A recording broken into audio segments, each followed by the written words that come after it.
like you said, I'm feeling really low and really sad. You know, men, we do walk around with a lot of stuff going on. Maybe this is like a good thing to reach this point, which could open a new chapter. That is the best way to start any conversation with your partner. I'm going to use that. Oh, nice big head click. Oh, well done. What? Well done what? You got rid of it. What did I get rid of?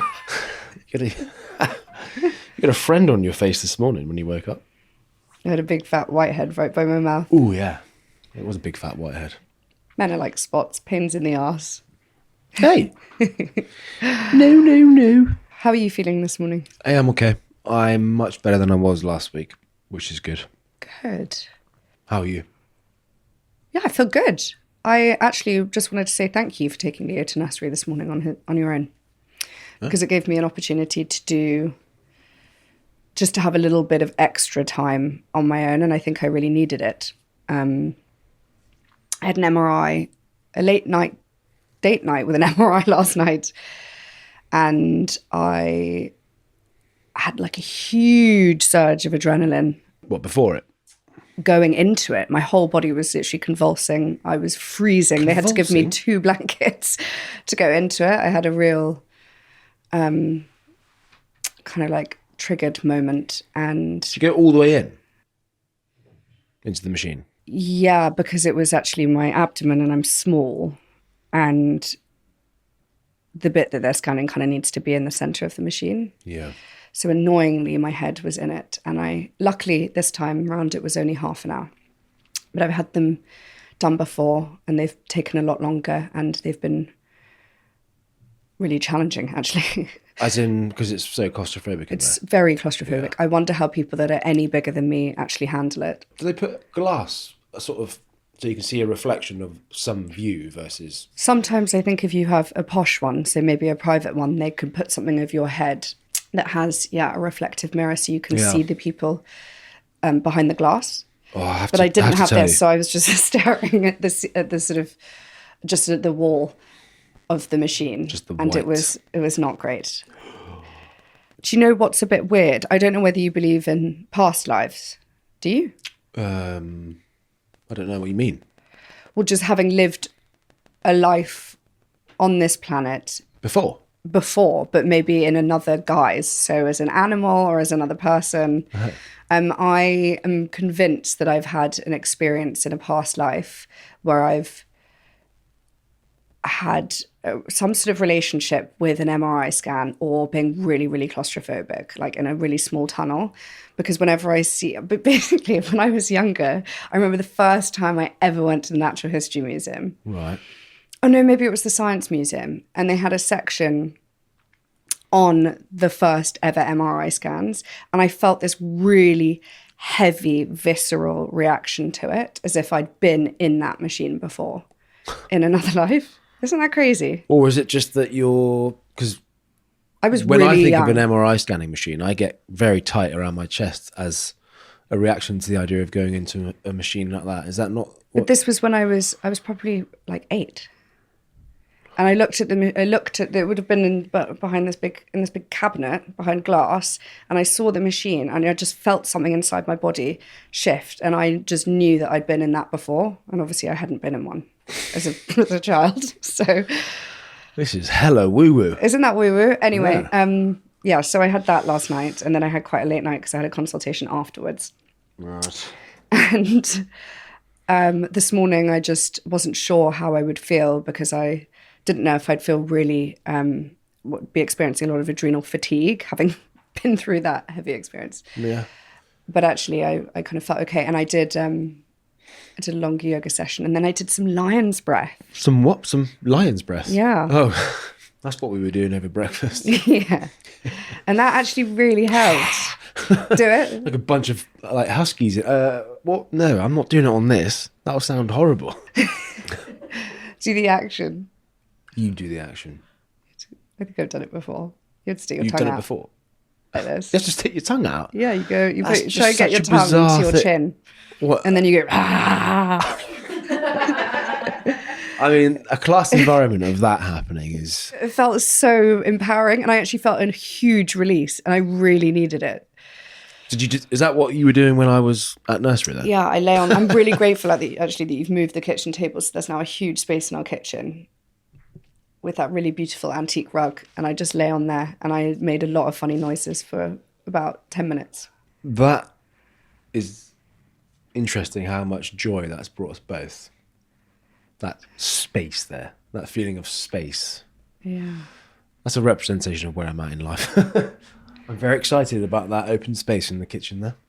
How are you? How are you feeling? So I know that last week we didn't quite get there, did we? Because I spoke a lot about how I've been feeling over the last couple of weeks and how I feel like I've turned a bit of a leaf with finding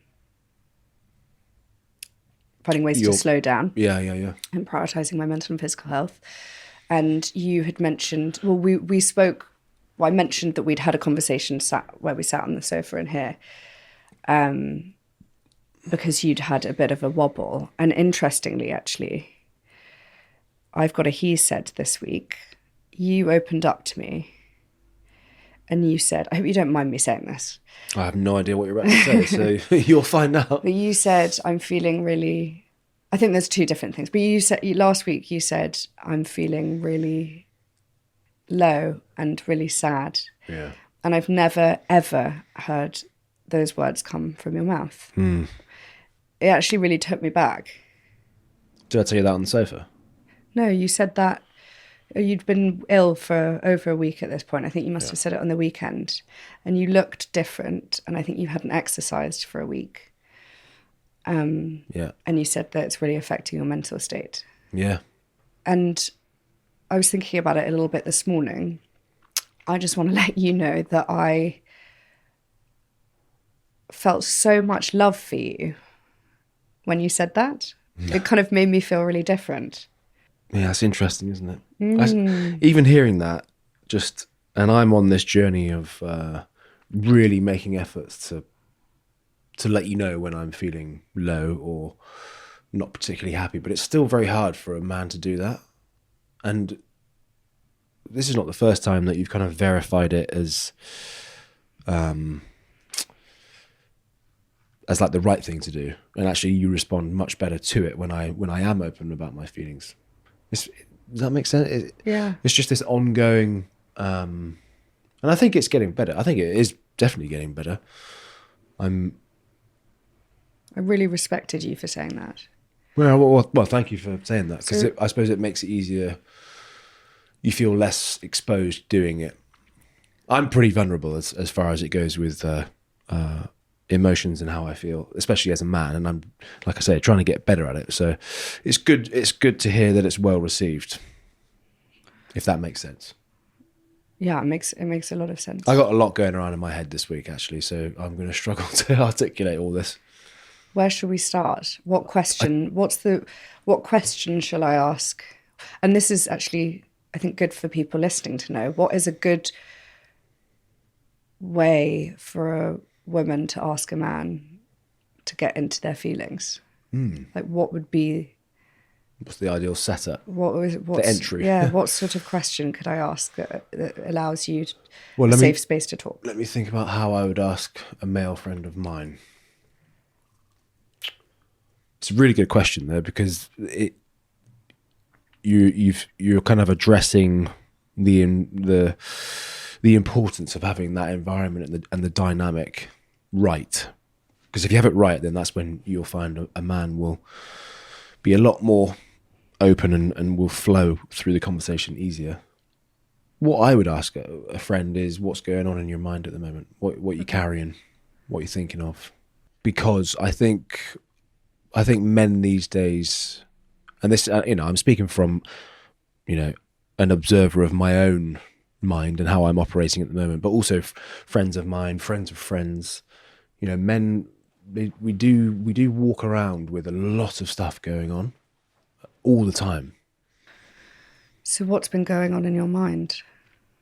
this week or over the last few weeks? I don't know how much of it is linked to the illness, which I know is really quite insignificant in the grand scheme, but I've clearly never had the flu before, because that really just took it out of me for, well, actually over a week.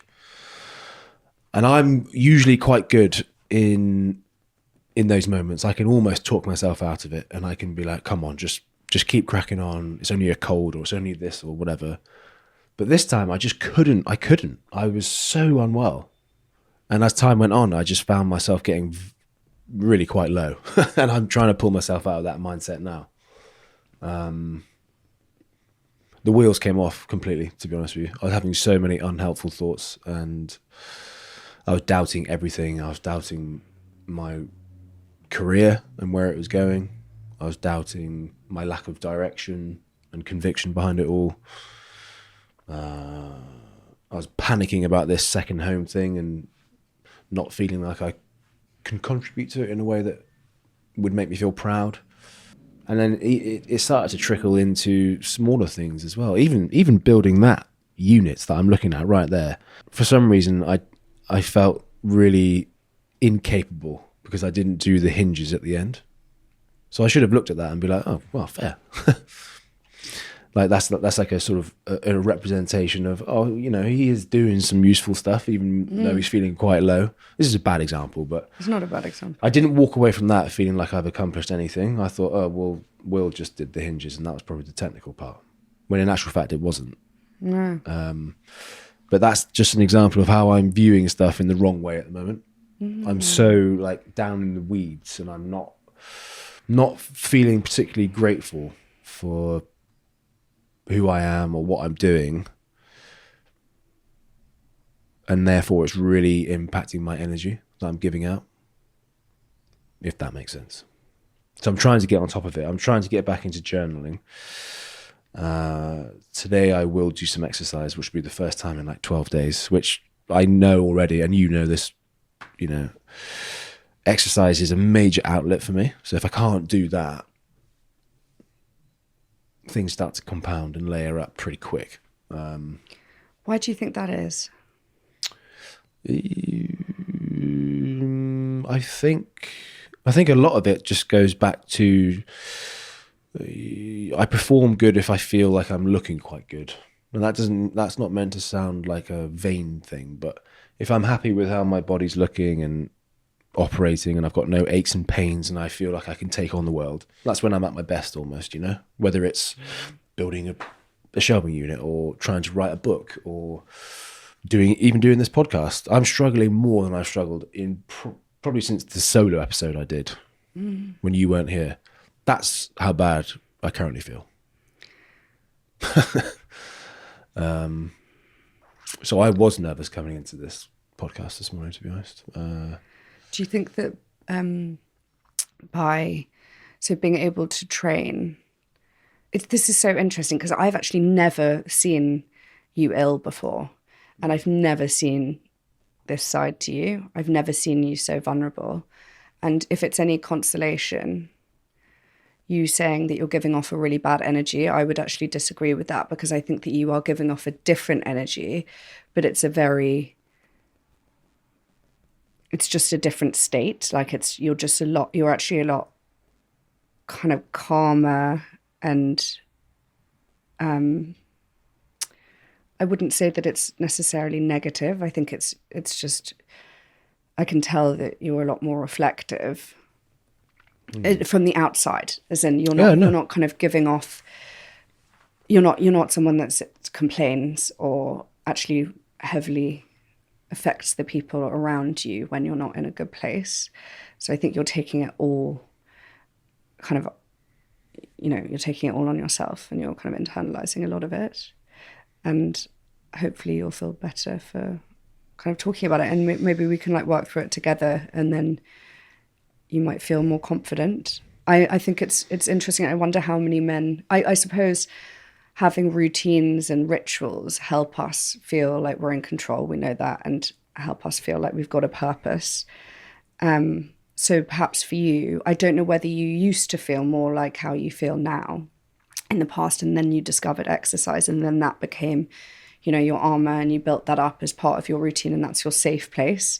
That if you know that you kind of look a certain way, that then you feel a certain way and you feel like you can present a certain way. I mean, I relate to that in the sense that if I feel really, polished and groomed and I do really good makeup and nice hair, it immediately gives me a little bit of a head start in the day because I feel that extra level of confidence. And it's amazing really to learn how much of an impact that can have on you and everything else in your life and your day-to-day performance with work and other things. I think I was also really rattled because, like you said, I've never actually been ill before like that. And it's not like I view myself as invincible or, obviously you do pick up the odd, I don't know, tummy bug or cold, but I've never been unwell like that before. And I felt really, really shit. Like, what did that make you think? I was actually quite scared. This sounds pathetic, I know, because it was just the flu, and I'm fully aware that it was just the flu, but I felt like it was never going to stop. I felt like I couldn't get better. I'm so used to 24, 36 hours, I'm back. I'm like Wolverine, I can bounce back quick. But this time I couldn't, and it took 10, 12 days, and I panicked a lot.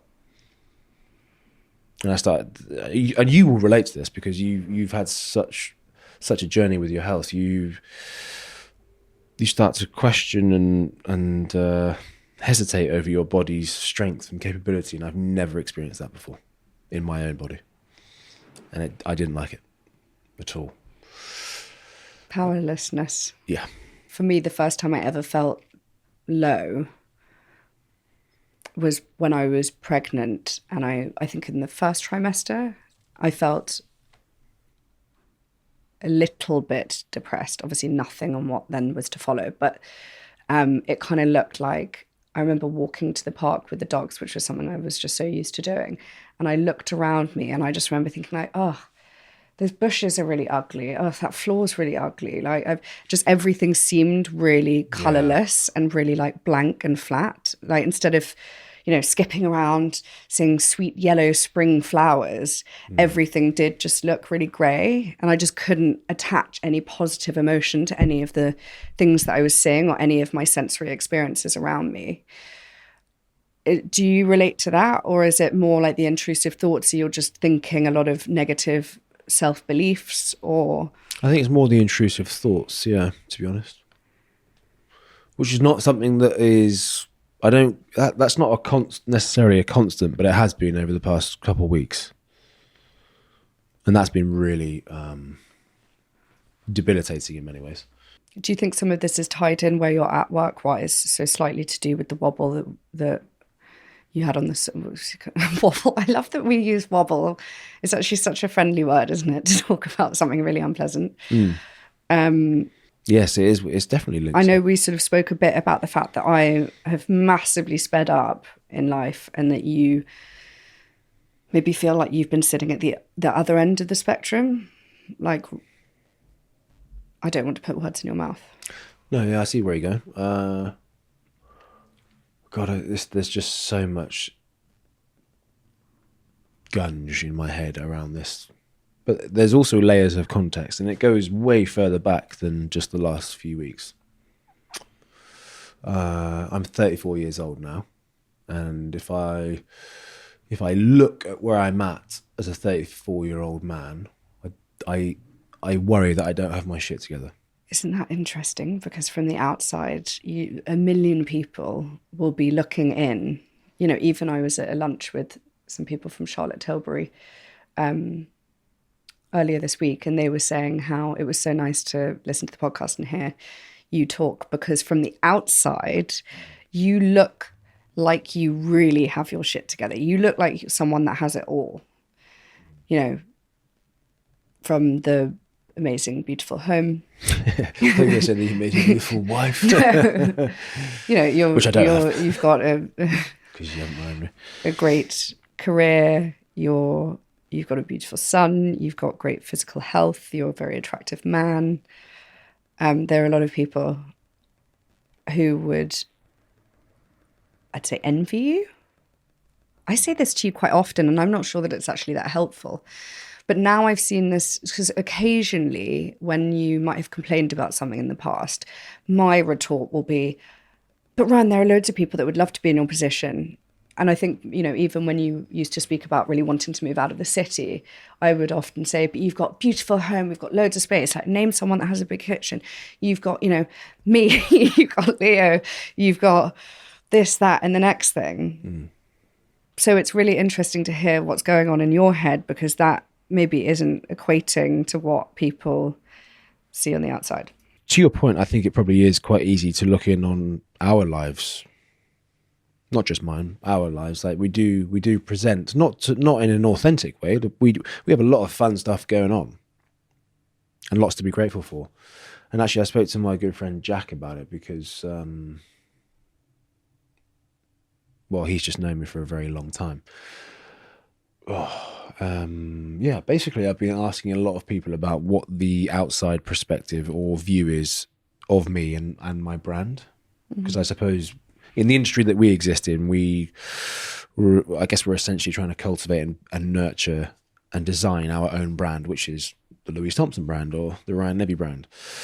And you want to make it in alignment with your own values, and you want to collaborate and partner with brands that feel authentic and all those kinds of things. And there are days where I look at it and I look at my portfolio and the brands I've worked with and the experiences I've had, and I feel really proud, and I think, there's a reflection, there's a really good reflection of values happening here, and the caliber of brands are stacking up. And then there's other days where I'm like, I'm really not getting this right, because it's not moving and it's not progressing that much, or how much I would want it to. And without getting like too personal about work stuff, it's been a very quiet start to 2025 on the work front for Ryan. And it panics me, because it's mid-March and I have this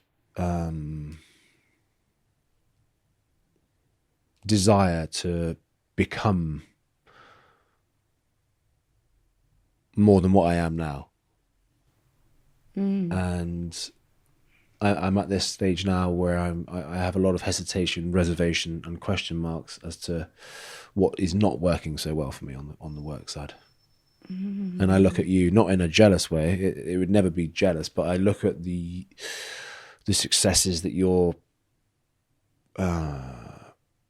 having, and actually, I don't have to look too far. I either look towards you or Sam or just other people who are quite close to us, and it seems to be happening around me, and I'm like, I don't feel like it's happening for me, and I'm not sure what to do about it. And even with this children's book idea, it's come at a time where I should be loaded with creativity, but actually I'm now in this horrible spot where I'm doubting that.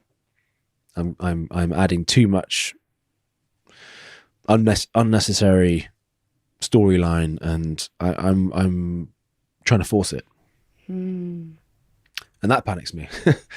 So there's just panic everywhere at the moment, and I'm just not used to feeling like this at all.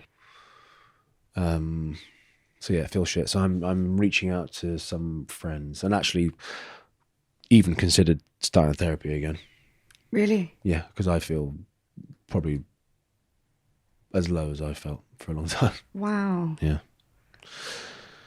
Oh. Yeah.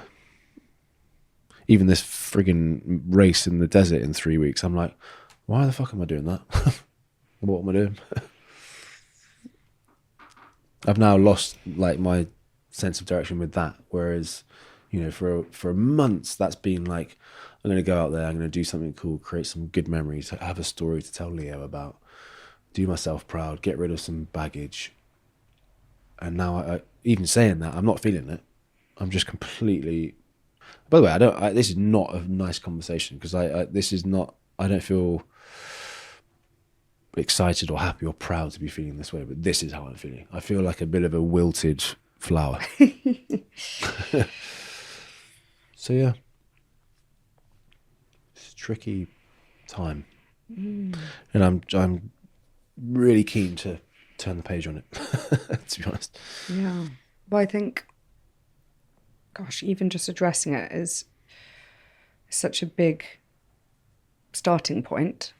I definitely believe that comparison is the thief of joy. And I've never even thought of you being in that kind of pool. I've always admired so much what you do, which is purely like leaning into your like authentic side. You know, you only work with brands that you really, really love and use.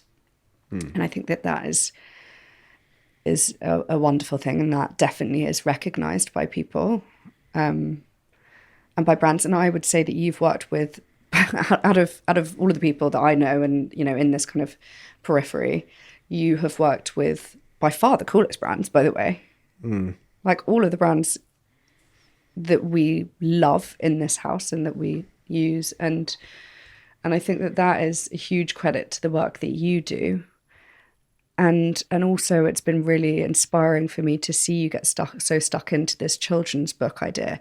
And maybe, I don't know why I felt, I'm just such a bloody emotional person, but maybe this is like a good thing to reach this point, which could open a new chapter. So sometimes you have to have these moments where you kind of reach a bit of a breaking point to then unlock some new potential. I think this could be like a huge awakening for you. And the way I've seen you throw yourself into this children's book, you were an incredible illustrator. You're someone that is so creative. And I think that you have so many powers outside of just this influencing work. And, you know, there have been moments where I'll try to give you advice, like when we're sat on the sofa and I'll say, okay, here's like a bit of a blueprint that I can write for you, which are tips and tricks working in this trade.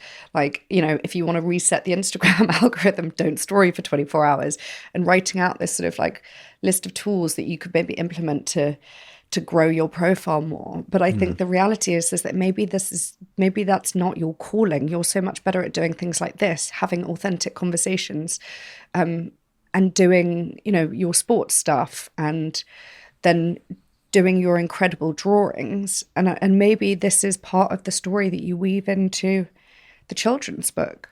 I know that there are conversations you're having with people now, with men, which really excite me. I love the idea that it warms my heart so much knowing that you're having conversations with your good guy friends about things like this and kind of reconnecting with them. I know that a lot of them are going through weird chapters at the moment. People that have got to 35 that are suddenly quitting their jobs and everything that they've ever known. Yeah. People that are totally pivoting. I actually bumped into someone down the road last week who has just literally quit their entire life and moved back in with their parents. This is a guy who's my age, ended relationship, ended job, moved to the other side of the world, moved back in with the parents. And I think that's kind of in pursuit of seeking a different kind of happiness. Can I just say to your points about... Yeah. So just to round that up, I just feel like I don't want you to be scared by what's happening right now. Thank you.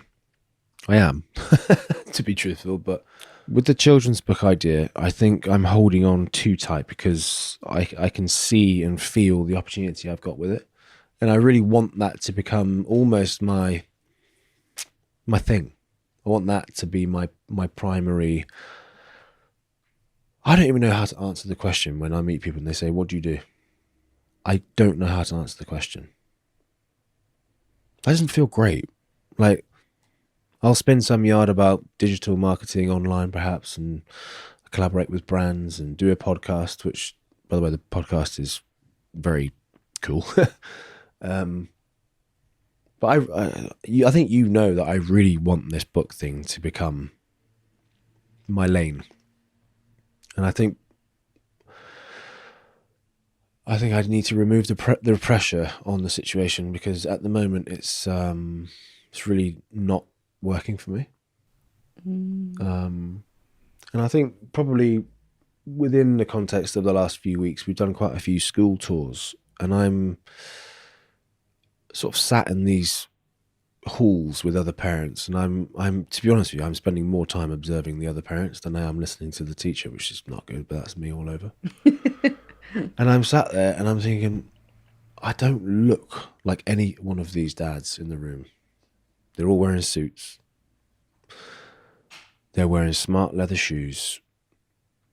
And there's me in sports kit. And I'm thinking, am I doing something really wrong here? Because I'm feeling a little bit of imposter syndrome in this environment. But then I see them operate, and I see the conversations they have with their wives. And then I quickly think different, actually, because they're not really in the room at all, and they don't really communicate that well with their wives, from what I can see. And they're just going through the motions. So I go through these back and forth in situations like that, where I have this like overwhelming sense of imposter syndrome, and then I quickly get myself back into, no, I've got a golden opportunity here to experience things that other dads can't and don't. I can be a really involved dad who does turn up to school in sports kit, but that's okay. That doesn't make me any less. And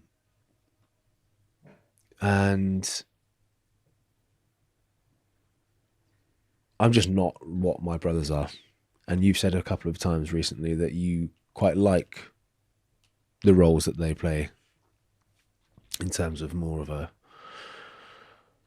steady career. Traditional, I suppose. Traditional dynamic to the home and whatever else. We don't have that. We never have had that. And I don't wrestle with the fact that you're the breadwinner. I think it's wonderful and I'll support you. But if I can be as relaxed about that situation, would you say that you're as relaxed about me being a slightly modern age dad, perhaps? Because I think that's the bracket I'm falling into.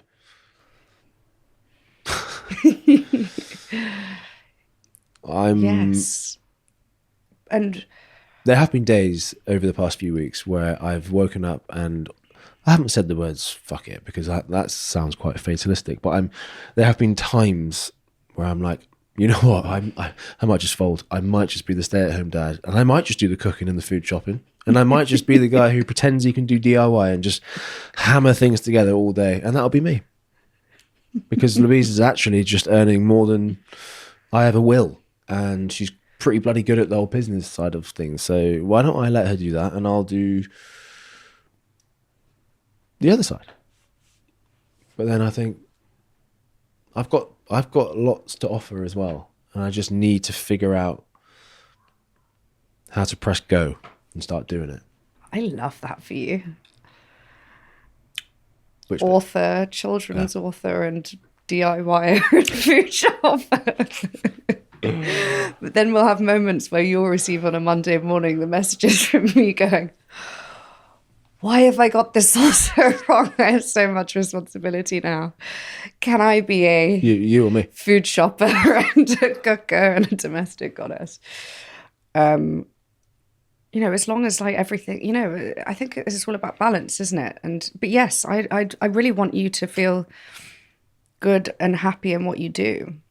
We did have a conversation on the weekend about the idea of growing our family, and when watching Leo play tennis, and you were like, screw it, I'll just be a stay-at-home dad and then maybe we can make it work, having more kids. Well, that was a day where I was quite low, if you remember. Yeah. So let's not make any massive decisions. Yeah, just put an apron on me. I'll stay in the kitchen. When I got quite upset a few weeks ago and shared a post of me talking about my overwhelm and crying about the fact that someone came round to the house from HMRC, there were a few comments underneath that said there's a lot of I going on here. So I think I'd referred to, myself as taking on the burden of all of that stuff. Like, I'm opening all these letters, I've got these bills to pay, I'm dealing with the stress of the man coming to the door. Maybe I said my door, and I kind of made it all about me. And I think that there's two ways to look at this. As first of all, there's the fact that I need to never address this as being my home, because it's very much our home. But I also feel as though what was highlighted to me in some of the comments was the fact that maybe I need a bit more support from you with some of those things. And I think that maybe we could work together more. And I know that's probably not the answer you're looking for. But I think that we could, support each other more. I can lean on you more with the things that I struggle with. Yeah. Some of the like slightly businessy things, so that I feel like I'm not walking alone in my journey. And then also I feel like you could ask for me to support you more. Yeah. Yeah. When we spoke about how we were both feeling a few weeks ago, we kind of realised that I was moving too quickly, and I thought that we'd come to the conclusion that you were moving too slowly. Yeah. And that you were going to speed up a little bit. But I think actually what I'm hearing from you now is that that's maybe not the answer, that you don't, and actually there's no point in you trying to speed up to maybe try to catch up with me and Sam and whoever else it might be that's sort of doing what we're doing in our careers. And actually, instead of speeding up and trying to be a different person to fit in with that mold of success, which, you know, what we do some stuff very successfully, that actually instead you could just change lanes. I've always thought that you need to speed up a little bit. And I actually, from what you've just said, I think that speeding up is not the answer. That you could just move on to something new. Yeah. With a new perspective. Yeah, I don't think I was trying to speed up in order to sort of catch you or Sam or whoever it is. And I definitely wasn't looking to mimic what you guys do, because I am who I am with my approach to it in the same way that you are. You know, I think this is something that loads of people will probably relate to. Do you reckon? Yeah, I think a lot of people reach a point in their life, maybe in their mid-30s, where they think, gosh, am I getting this right? And a lot of people don't have the courage to address it and to actually slow down and think, okay, what do I actually want? What do I want to be doing? And am I going to make some change? Life is so short. Well, it is, and it's precious as well. So I don't want to waste my days feeling this way or thinking this way. Do you know what I found really comforting? I was listening to a podcast when I had a bath a couple of days ago. I was feeling a bit wonky, and it had Gabor Mate in it. And it was a reminder that he wrote his first book at 55. Yeah. And he only really reached global recognition when he turned 80. 80? 80. And now he is doing his best work. I think that it is a huge privilege that we are having these conversations now and that we are actioning this sort of stuff. Someone told me that. When we're 35. Someone said those exact words to me this morning on a dog walk. No way. They said it is really amazing that you're having these conversations and light bulb moments, and you're making these course corrections at such a young age, because we are still young, even though we often wake up and think, shit, what's happened to our eyelids or hairlines? Eyelids and hairlines. Yeah. Even my hairline's receding. Yeah. 20 new greys this morning. Yeah, I think that's actually, it's a really beautiful thing. I think it's risky, it's risky opening up like this. And it's risky for you to kind of, I don't know, whichever direction you choose to go in, but to make some sacrifices, whether it means sacrificing more of X work in favour of doing more of Y. This has really opened my eyes up, actually, to a lot of things. So before when you were maybe complaining a little bit about work, my retaliation or my line of thinking was, but you're doing another Marathon des Sables. That means you're taking another week, 2 weeks out of the working year. That's taking you to April. Then we're beyond the first quarter. Like, have you achieved everything that you wanted to financially?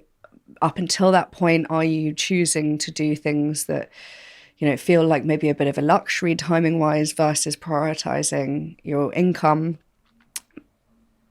But then you look at the bigger picture and you step outside of the norms or the expectations that society puts on you, and you think, okay, I know that life is short, so go and do those things. Also taking that time away from, the daily grind and going to have these amazing experiences, that will teach you so many more things that you can't get from being stuck in the day-to-day routine. And I think that those sorts of experiences really suit you. And then hopefully you'll come back and you'll feel even more inspired to get cracking with the book. You can maybe do some drawing when you're out there, some camels. Cuthbert the Camel, one of our favourite books by Rachel Bright. We even have, isn't it amazing? We've even got relationships with some of these other children's authors. Yeah. So you could meet up with some of them. I think, there's opportunity everywhere, and it's really, really exciting. There's opportunity everywhere, but I was saying this before we started recording this morning as well, that because of that level of, because there's so much choice and opportunity around us, it can sometimes be quite paralyzing, especially when I'm in this mindset, because I'm like, I actually don't know which way to even look or go. I don't know what to action. And I think I'm going to change it. Today's a good day because this has been a good conversation, so I can turn the page, but you just feel paralyzed a little bit with too much choice sometimes, and then you procrastinate and you overthink and you overanalyze and you end up thinking, shit, all I've done today is built a fucking bookshelf. I see. That's awesome. You know what I think is actually really going to help you with the way that your head is at the moment, because I struggle with going for a swim in the feeling paralyzed. Going for a swim in the Hampstead Ponds. That's what Charlie told me to do. Yeah. Well, that's a really nice bit of cold water swimming, but also you mentioned it earlier, therapy, because you get to just throw up words onto a virtual screen or in person all over somebody else, and you just get to it all comes out, and then you can rejig the sentences. I bumped into the Vicar, the young chap, yesterday on the way back from the park with the dogs, and I spent about 30 minutes with him. Really? Outside of his house. Basically went into therapy like that, straight out the gate, and it was such a nice conversation. And he sent me a message afterwards, and it was a very lovely conversation. But it's kind of funny thinking about it now, because he was about to go in to write his talk ahead of the Sunday service, and obviously he's also probably doing things quite differently in his world. He's at the front of something quite different. This guy looks like Thor. He's tall, muscular, blonde. And I'm like, you're not a vicar. You could be like a model. You could be a model. Yeah, you're the same age as me. Like, what's going on?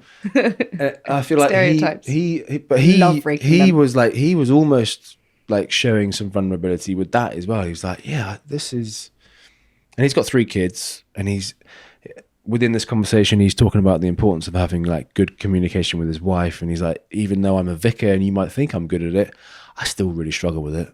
And I'm like, oh, dude, I think we have probably quite a lot in common with just our approach and our kind of makeup as men. So that was a really nice conversation. I'll look to spend more time with him. But in the same way that he's at the forefront of something quite new and he probably feels quite isolated in his world, that's kind of how I feel with my situation as a stay-at-home dad who's a bit unsure of where he's going with his career and all that stuff. I just have to say, like, you're not actually, I don't want to get that wrong. You're not a stay-at-home dad. You have a really successful career. So I feel like I need to remind you of that. Yeah. You are. No, but really, I'm you have an amazing career. And thank you. It is going really well. And you're having a freak out. Yeah, I'm having a freak out. Yeah, you're right. Because you have a great. Yeah. You're really successful. You're a really successful person, man. And that's the level of support I need right now. I also have wanted to go to church, to a Sunday service for such a long time, as you know. I told him. So this is, why have you not told me? Did you save this nugget of information for the pod? It was a really vulnerable conversation with 2 blokes, and I just felt like I didn't need to share it with anyone else. That's but nice. He's invited us to go for a barbecue at his place. Cool. And I was like, this is cool. The local vicar's invited me for a barbecue. Well, no, dude, I bump into him quite regularly as well. Do you remember we bumped into him at fireworks? Yeah. And then I was desperate to go to a service over Christmas. Because he's that good looking. No, because I think it would be really, really nice for our family to spend some quiet time in a holy building, having a moment together for reflection. I'm up for it. I'm up for it. I am. A holy building, a sacred building, a building that's removed from this building that we spend way too much time in. Yeah. Well, yes, we do. I got so much more I want to say, but I think I've probably rambled too much already. So I will. Should we do a listener's submission? Yeah, let's do a listener's submission. Thanks for that, though. That was a nice therapy session for me. Hopefully, some people will relate to that.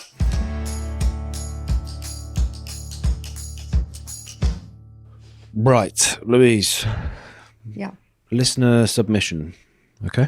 Mm-hmm. I'll read it to you. It's quite meaty, so get comfortable. Hi, Ryan and Louise. I've been getting a lot of benefit from listening to your podcast, so thank you very much. I wanted to get your perspective on my relationship as I have been feeling conflicted recently. My partner and I have been together for 10 years. We have travelled together from weekends away to 9 months away, have a house together, and after a long time of trying and a loss, we are blessed with a beautiful baby girl. I am committed to our family and the life we have built, but sometimes the day-to-day is suffocating. I feel that we have the same fight on repeat and that we simply aren't compatible.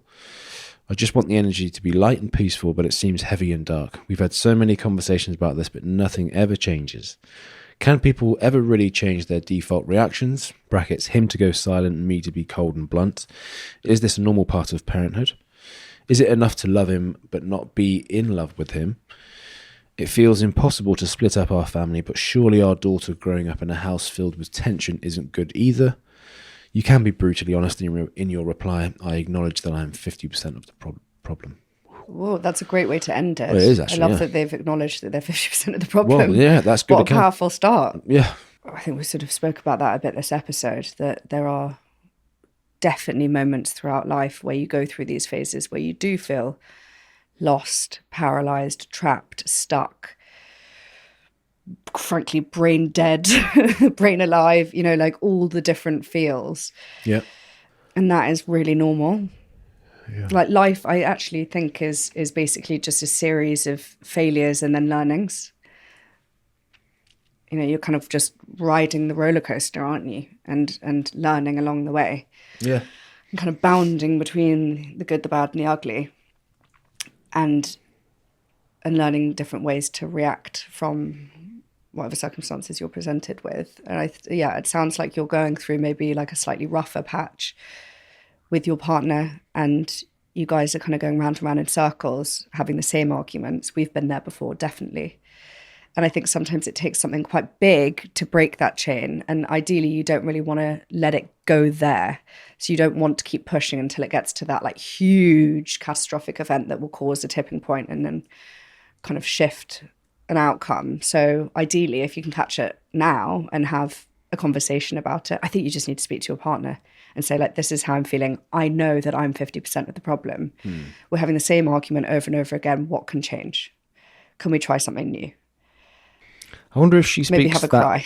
I wonder if she speaks that way with her partner. You know what I mean? Because we've both picked up on how powerful that acknowledgement and that acceptance of 50% of the problem is. Mm-hmm. So I'm just kind of speculating, but if she was to start her conversation with her partner by saying that, so it's not too loaded into kind of direct or just filled with resentment and frustration. It's like, I am half of this problem and I want to try and fix it. Where are you at with it? That is the best way to start any conversation with your partner. I'm going to use that every time we have a tricky conversation. I think it's a really soft entry, because that's what, using our relationship as the example here, but because you can lead with emotions sometimes, and it can be quite direct and volatile. It can put me straight away on the back foot, and the actual situation of the conflict might be even something quite small, like unload the dishwasher. But it's the delivery of how you go about it. Whereas, you know, I just think that is like a really interesting way of starting a conversation. It's quite hard to do, I suppose. Well, it's not really that hard to do. Always lead with a positive, Louise. Look, your makeup's look lovely today. That's why you do that. Wait, is that why you start every podcast episode with a compliment about my outfit? No, I just speak my truth. Because it works. I just react to what's in front of me. So if you turn up looking like Basil the Bog Brush, I'll let you know. But you don't. You look like that. I think you've mentioned that you feel suffocated, so maybe you just need a bit of space, something new. Maybe you could book a trip. It doesn't need to be anything that extravagant. You could just, even a day to yourself. Yep. Go and do something new. I think it is normal though. If you can do that, it's really hard when you've got a young child. They've got one child and they're 10 years into relationships, not too dissimilar to us. We can relate to things that have been said in that passage, I think. What would you do, Ryan? I think, based off of my recent month, my dream would be to have like half a day to myself. I'd go and sit on some grass. I'd go and write a load of stuff. Maybe this is so cliche, but it kind of works. I'd write some stuff that I want to burn. I'd maybe write some stuff I want to bury. Maybe just do a lot of writing. Like write down everything that's going on in your head. You can even write your partner a letter. You don't have to send it to them. Write a list of the things that you'd like to speak to him about before you have that conversation, so you're clear on what you want to get out of it. Right. What I'd say as a summary is if they've had the same conversation and the same fight on repeat, that sort of suggests that the delivery of whatever points are trying to get aired out, it's not landing well with either side of the party, which is why I just think that they should probably try a different way into that conversation. And maybe don't make it so this is your fault. What are you going to do to fix it? If that makes sense. Because if the same thing is happening on repeat, they're not able to bring that sense of resolution to it because it's just going, and you're probably getting either not enough attention from the person, or you just put them on the back foot by attacking them out the gates. Well, let's all take a breath. Let's do a lion's breath, Ryan. Okay, you have to do one. Yes, it's been a deep episode, and I feel like So do a big, it's quite energizing. Okay, so we're going to breathe in for, I'll count you to 4, okay? Oh, that's quite difficult. Deep breath, and then we're going to go out, and you need to expel it for as long as possible. 2, 3, 4, out. Keep going. I know, it's embarrassing, isn't it? Keep going, out, until you've got until you're gasping. Yeah, keep going. Actually made me quite dizzy already. But you've got to until there's no more noise left, until you're literally making the noise that someone makes before they die. Oh God, Liz, I can't do it. So you're crickly. I can't do it in front of an audience like this. I'm going to get you there. I'm going to get you to a place where you're so confident that you can walk down the street and do a lion's breath. A lion's breath. We've been to so many places in this episode. We have, haven't we? We have. I could keep going as well. I'm proud of you for opening up so much, though, because I know that you're going to help so many people. So I hope so. Thank you. If you guys think that there's anyone that you know who could benefit from listening to this podcast, this episode in particular, then please do share it with them. And as always, we'd love to hear your feedback. If you want to comment under any of our clips, you guys can follow us on Instagram, TikTok, and make sure that you click the notification button or the follow or the subscribe button on Spotify and the podcast app so that you guys don't miss any episodes. Wonderful. Thank you again.